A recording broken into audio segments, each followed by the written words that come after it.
জয় মা কৃষ্ণকালীর জয়, জয় মা কৃষ্ণকালীর জয়, জয় মা কৃষ্ণকালীর জয়, জয় মা মঙ্গলা।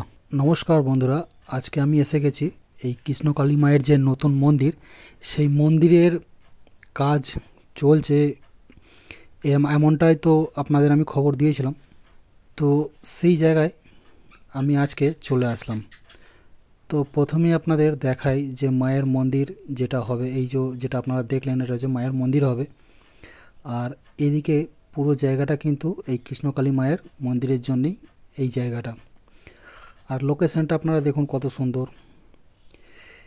এই যে পিলারগুলো আপনারা দেখতে পাচ্ছেন, এই পিলারগুলো আগের যে মন্দির যেখানে ছিল সেখানে পায়খানা বাথরুমে খুব অসুবিধাও ছিল, টয়লেটের অসুবিধা ছিল, যার কারণে এখন পাটও এসে গেছে, পাট বসবে। এই রাস্তাটা সামনে দিয়ে যাচ্ছে, আপনারা তো সবই জানেন, আমি আগের ভিডিওতে দেখিয়েছি আপনাদের যে রাস্তাটা সামনে দিয়ে যাচ্ছে।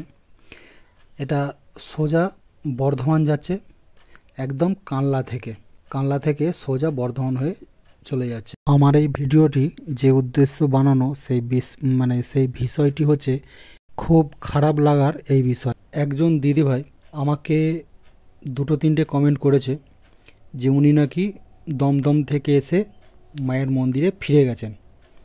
আমি আবারও বলছি, মন্দিরের কাজ কিন্তু এখন চলছে, এখনও পুরোপুরিভাবে কাজ কমপ্লিট হয়নি।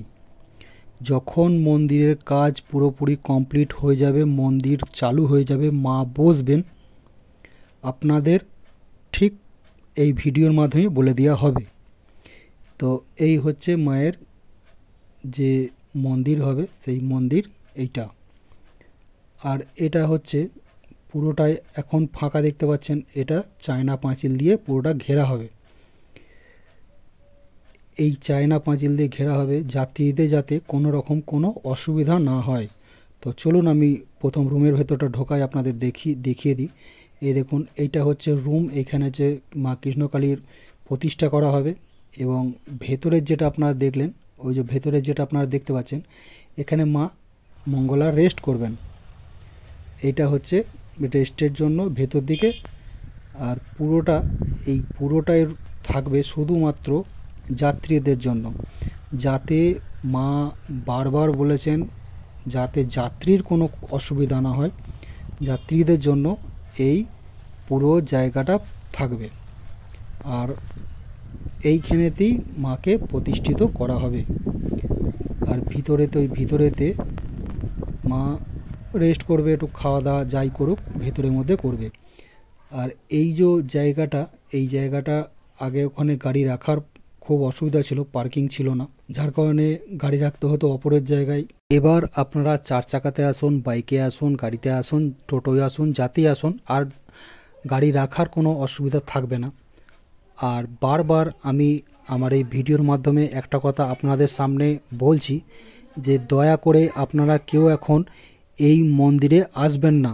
এই মন্দির এখনও পর্যন্ত চালু হয়নি, এলেও মঙ্গলা মাকে আপনারা দেখতে পাবেন না, যার কারণে আপনারা এই মন্দিরে এখন আসবেন না।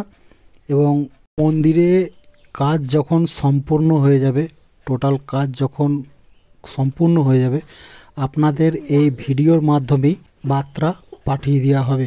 আপনারা ভিডিওর মধ্যে সবসময় ফলো রাখুন, ভিডিওগুলোকে ওয়াচ করুন, আপনাদের পুরো খবর আপনারা এই ভিডিওর মধ্যেই পেয়ে যাবেন। এই দেখুন, জলের জন্য পাম্প বসানো হয়েছে, পাম্পের কাজ হয়েছে, এটা আপনারা দেখতে পাচ্ছেন।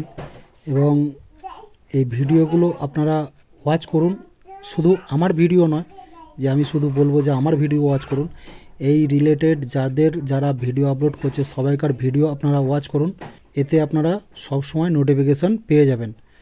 আর আমার এই চ্যানেলের ভিডিও যদি আপনাদের একটুও কাজে আসে বা ভালো লাগে, অবশ্যই আপনারা চ্যানেলটিকে সাবস্ক্রাইব করবেন এবং বন্ধুদের মাঝে শেয়ার করে দেবেন। আর এই জায়গাটা আপনাদের আমি আগেও বলেছি, এখনও বলছি, জায়গাটা হচ্ছে বালিয়াড়া, যেটা আপনার কানলা রোডের ওপরে পড়ে। বর্ধমান থেকে কানলা যে রুট আছে, সেই রুটের মধ্যে এই জায়গাটার নাম হচ্ছে বালিয়াড়া। এই বালিয়াড়াতে আপনারা আসলে একদম এই মন্দির সামনেই। আমার এই ভিডিওটি আপনাদের কেমন লাগলো সেটা আপনারা কমেন্টে জানাবেন। ধন্যবাদ।